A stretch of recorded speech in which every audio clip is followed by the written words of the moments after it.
하나님 지으신 모든 세계 내 마음 속에 들여볼 때 하늘의 별 울려 퍼지는 데서 주님의 권능 우주에 찬네 주님의 높고 위대하심을 내 영혼이 찬양하네 주님의 높고 위대하심을 내 영혼이 찬양하네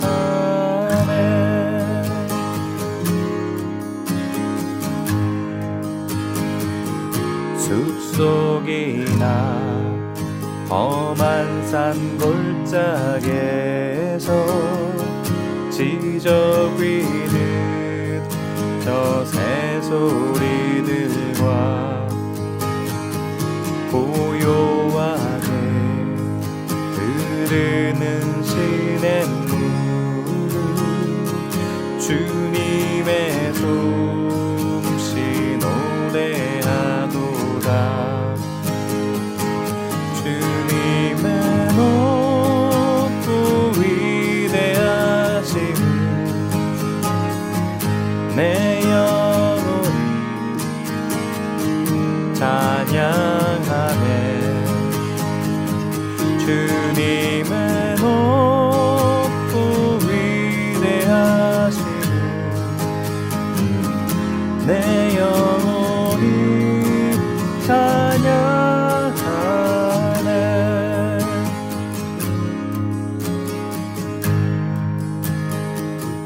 내 주 예수 세상에 다시 올 때 저 천국으로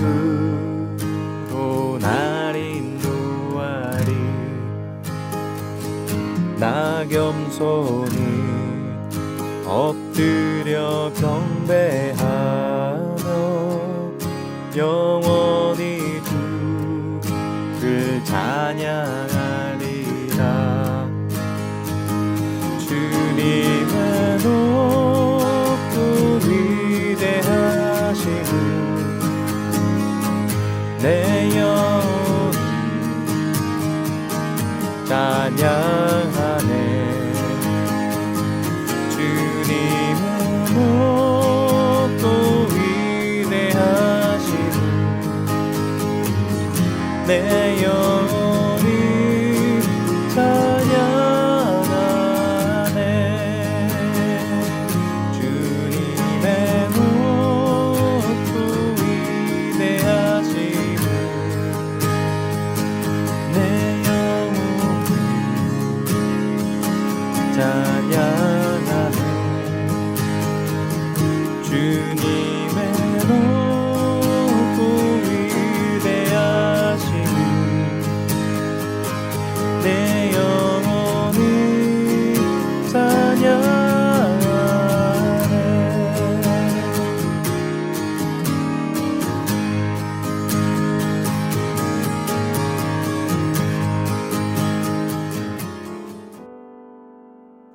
수요일 아침 묵상입니다. 오늘은 레위기 2장이에요. 레위기 2장에서는 곡식 가루를 의미하는 소재에 대해서 한번 나눠보도록 하겠습니다. 누구든지 소재의 예물을 여호와께 드리려거든 고운 가루로 예물을 삼아 그 위에 기름을 붓고 또 그 위에 유향을 놓아 아론의 자손 제사장들에게로 가져갈 것이요 제사장은 그 고운 가루 한 움큼과 기름과 그 모든 유향을 가져다가 기념물로 제단 위에서 불사를 지니 이는 화제라 여호와께 향기로운 냄새니라. 그 소재물의 남은 것은 아론과 그의 자손에게 돌릴지니 이는 여호와의 화제물 중에 지극히 거룩한 것이니라. 네가 화덕에 구운 것으로 소재의 예물을 드리려거든 고운 가루에 기름을 섞어 만든 무교병이나 기름을 바른 무교전병을 드릴 것이요 철판에 붙인 것으로 소재의 예물을 드리려거든 고운 가루에 누룩을 넣지 말고 기름을 섞어 조각으로 나누고 그 위에 기름을 부을지니 이는 소재니라. 네가 냄비의 것으로 소재를 드리려거든 고운 가루와 기름을 섞어 만들지니라. 너는 이것들로 만든 소재물을 여호와께로 가져다가 제사장에게 줄 것이요 제사장은 그것을 제단으로 가져가서 그 소재물 중에서 기념할 것을 가져다가 제단 위에서 불사를 지니 이는 화제라.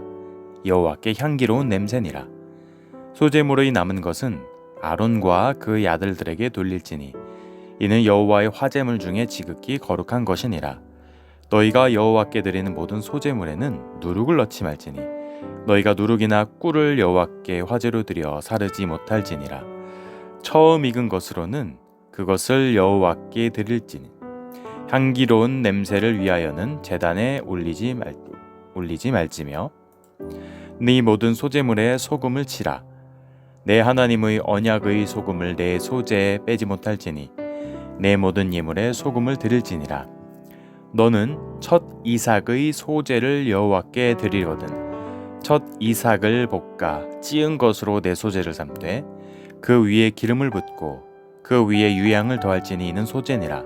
제사장은 찌은 곡식과 기름을 모든 유향과 함께 기념물로 불사를 지니 이는 여호와께 드리는 화제니라. 아멘. 모든 게 다 재료로 허락되지만 한 가지만 기억하십시오.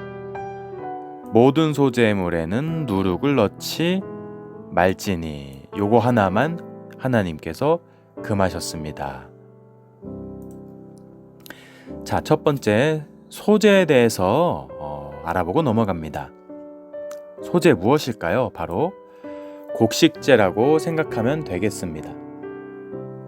벼나 밀 같은 곡식이 있죠. 이런 곡식을 바로 드리는 것이 곡식제, 즉 소재입니다. 구약시대에 곡식을 빻아서 드리기도 하고 빵으로, 무교병으로, 철판에 붙인 것으로 드렸던 것으로 보아 하나님 앞에서 내 자아와 욕망이 빠져야 한다는 메시지로 다가옵니다. 4절과 5절에 보면 다양한 종류, 구운 것, 기름 섞기, 무교전병, 철판에 붙인 빵, 냄비의 것 등등 표현이 나오는 것으로 보아서는 이스라엘의 지역별로 요리를 하는 방법에 차이가 있었기 때문에 각 지역의 소재 풍습에 권위를 부여하기 위해 이런 다양한 방법이 표현된 것으로 보입니다.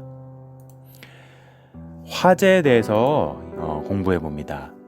화제, 하나님께 불살라 향기로운 냄새로 받아들여졌다라는 의미에서 화제, 즉 made by the Lord by fire라고 이야기합니다.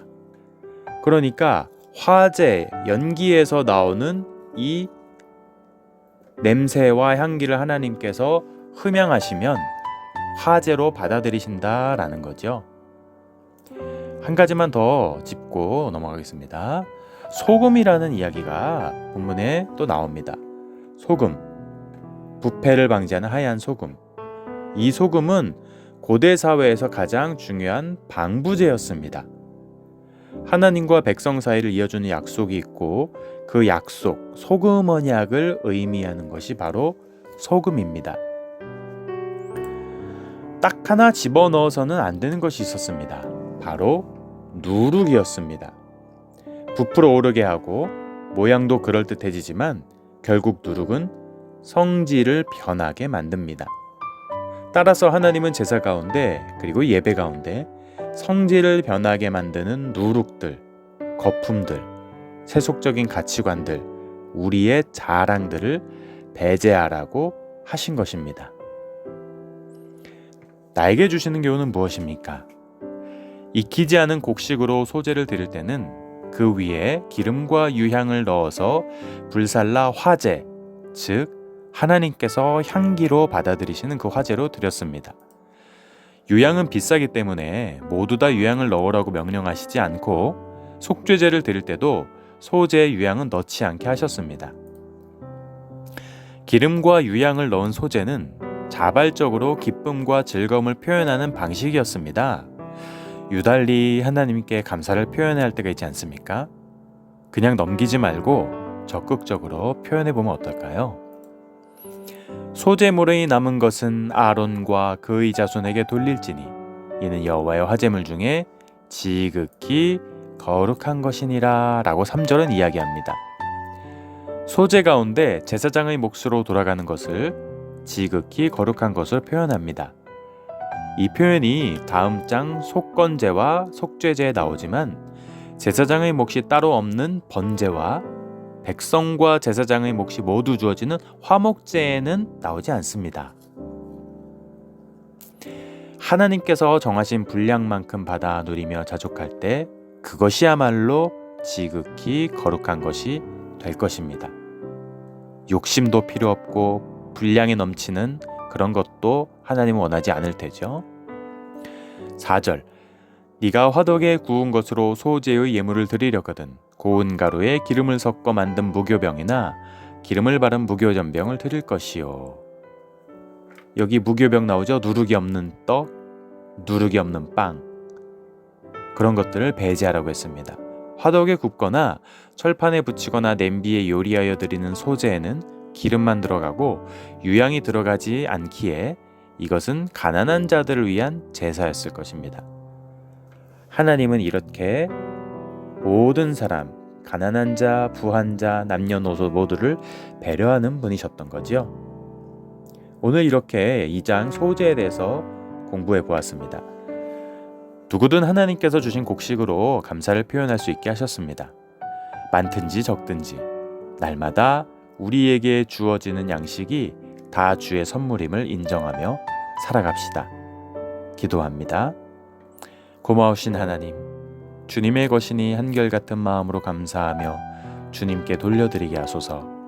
예수님의 이름으로 기도드립니다. 아멘.